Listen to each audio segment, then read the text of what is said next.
Hello everyone, in this video I'll be translating and summarizing the latest Urdu broadcast by Imran Riaz Khan to make it accessible for our English-speaking audience. Let's go through the key developments and insights in Imran Riaz Khan's words. This trial doesn't seem to end. It's also being referred to as mismanagement. But Pakistan had no preparation. And then we have a government that feels no pain for the people. They have no sense of what's happening. Now, India has contacted Pakistan twice within 24 hours, specifically regarding a very high-level flood situation in the Sutlej River. On one side, it's raining heavily in Pakistan, and floodwater is continuously entering the country, from the Chenab, from the Ravi, and now the Sutlej. The situation in the Sutlej is particularly dire, and this issue has been going on due to India. The area of Himachal Pradesh lies just below occupied Kashmir, so when it rains in Kashmir, the impact is felt all the way to Himachal. From there, the floodwater enters Indian Punjab, which then flows into Pakistani Punjab. The Sutlej flows through here, as well as the Beas River, and further up the Chenab River. If you look at the map, all the rainfall from these regions is ultimately entering Pakistan. India has contacted us twice in 24 hours, warning about the very high flood levels in the Sutlej, as reported by the Indian High Commission and Pakistan's Ministry of Water Resources. As of September 4th, the water level has risen sharply. Right now, as we speak, it's still increasing. In Multan, people are evacuating, taking their livestock with them. Flood-prone areas are getting submerged one by one. Barrages and embankments are collapsing. In Kasur, surrounding areas are heavily damaged. Muzaffargarh has suffered immense destruction. If you look at the map of Pakistan, you'll see how rivers like the Jhelum and Chenab converge near Jang, which is another disaster-prone area. The water continues southward toward Muzaffargarh and eventually joins the Indus River near Rahim Yar Khan. All of this water flows into Sindh. The situation there has remained tense, but because the Indus has a wider bed in Sindh, the damage there is more contained compared to Punjab. But in Punjab, the destruction is unprecedented, only comparable to the 1988 floods. Many are blaming India, but even the government now confirms that India has made contact twice in 24 hours. People are completely helpless. Livestock has been swept away, homes destroyed. The government lacks the capacity to help because it's financially bankrupt. Instead of helping the people, the government used its resources for wrong policies, crushed the public, and now what little was left is being destroyed by floods. And what is the government doing? They're printing tickets, visiting children, playing and laughing, handing out toffees, pretending to stand with flood victims, trying to create a false impression. But people have started speaking out, criticizing harshly. So many abuses are being hurled at the Punjab government that even live broadcasts are accidentally airing them.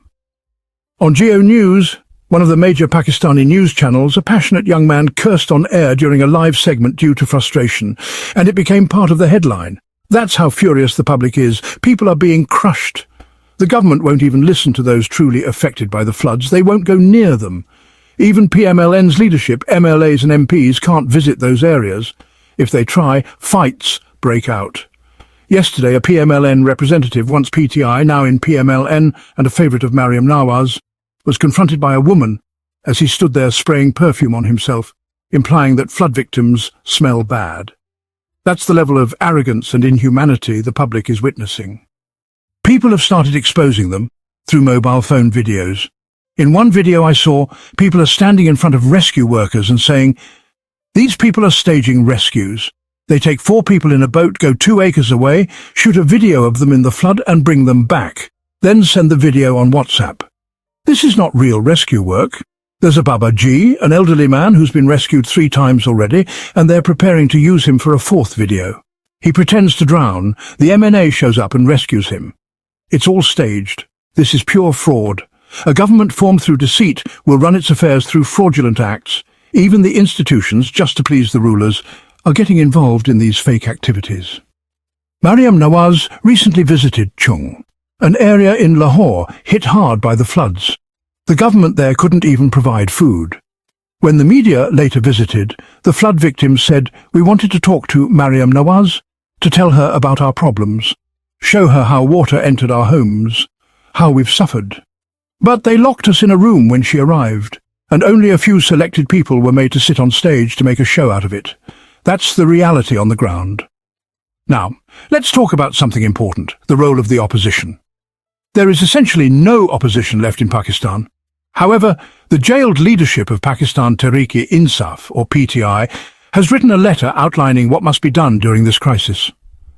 The letter comes from Kot Lakhpat Jail in Lahore, signed by Shah Mahmood Qureshi, Dr. Yasmin Rashid, Mian Mahmood-ur-Rashid, Omar Safraz Chima and Ijaz Chaudhry. They warn that Punjab is on the brink of complete disaster. The floods have severely impacted food supplies and agriculture. The government failed to buy wheat in time, and now the wheat stock is gone. Farmers' grain has been destroyed by floods. The price has shot up to rupees 3,700 per 40 kilograms and will go even higher. By November, it may not be possible to sow wheat at all, which means Pakistan faces a serious food crisis. The leaders inside jail are highlighting these facts, while those outside are too busy making TikToks. Rice crops have also been destroyed. Prices will rise and exports will be affected, reducing foreign exchange income. Similarly, maize and vegetables have suffered massive losses. Cotton, already down by half, is now completely wiped out. The textile industry will need to import cotton as well as cooking oil. But the letter doesn't just list problems, it offers solutions. Waive irrigation taxes for flood-affected areas, eliminate agricultural income tax for small farmers, forgive agricultural loans for small-scale farmers, take urgent steps to ensure food availability. Pakistan will need to import wheat on a large scale, and possibly even rice this year. Ensuring food supply is non-negotiable. The first priority post-flood must be fodder to feed livestock. Pakistan is one of the largest milk-producing countries, and a shortage of milk will worsen the crisis. This must be handled urgently. Our land can't grow food right now, the stored wheat has been wasted, and it's unlikely we can grow more next year. This situation is extremely concerning. The letter also suggests long-term solutions. Right now, it seems the country will only survive on loans. This entire group of current rulers and their handlers knows they're not collecting taxes properly, not managing foreign reserves, and have made export channels dysfunctional. Exports are at an all-time low, agriculture is destroyed, tourism is dead. Overseas, Pakistanis are angry, and investment is zero. They created the SIFC, the Special Investment Facilitation Council, under the army chief, brought in generals, but even that has failed. Just a white elephant. Law and order is terrible. In Khyber Pakhtunkhwa, 605 terrorist incidents occurred in 8 months, with 138 citizens killed. Balochistan has become a no-go area. How can this country function? Only through debt. That's the bitter truth. They'll retire and run away from Pakistan. They won't even stay here in Pakistan. They plan to leave after retirement. The politicians will just throw away their shoes and escape. And this debt will have to be repaid by the people of Pakistan. But did Pervez Musharraf return the money he took? Did Zia-ul-Haq return the money he took? Did Nawaz Sharif return the money he took? Did Benazir return the loans she took? This debt has to be paid back by the common people of Pakistan. If the debt they took was actually spent on the people, we would have seen the results today. Pakistan would have progressed significantly. But now they're taking loans only to drag the country along and secure their own jobs, to keep their system running. And they'll leave the country in such a state that even the most capable ruler would have very limited options. Please, record what I'm saying. I'll remind you of it when people start asking tomorrow, why can't this country be managed? Brother, it was never left in a condition to be managed. What they've done to this country, no one can fix now. It will require a long journey, great sacrifice, and the burden will fall on the entire nation. Very tough decisions will have to be made. What they've done to this country is horrible. Even enemies don't do this to each other. And what are their priorities? Let's take a moment to consider Rana Sanola's statement. The government, through him, has announced an extension. They said, we are giving an extension to the army chief. Now they're calling it an extension, but in reality, they've just prolonged the term of service. They gave it a different name, continuity and tenure, but it's really just an extension. So, the current army chief, like those before him, wanted an extension. Thus, Hafiz Syed Asim Munir Sahib, the Field Marshal, has now taken the extension. According to Rana Sanola, his tenure is now 5 years, and he even said that if anyone deserves an extension, it's Asim Munir Sahib, the Field Marshal. He should even be retained after 2027, according to Rana Sanola. At one point, Pervez Elahi had said they would elect Pervez Musharraf as president 10 times over. Today, the same power is being enjoyed by Asim Munir, who is also in uniform. Now, Rana Sanola is echoing the same sentiments. So, the party that used to support dictators back then, the Q League, is today's N League under Field Marshal Asim Munir. There's no difference. As soon as the establishment was reassured, news came that a new hearing date was announced for Toshakhana 2. It's scheduled for 10 a.m. tomorrow. Now we'll see whether it gets cancelled overnight or continues. We also have to see whether family members, lawyers and journalists are allowed inside or not. Anyway, the Toshakhana 2 case has resurfaced after a long time, this time at Adiala jail.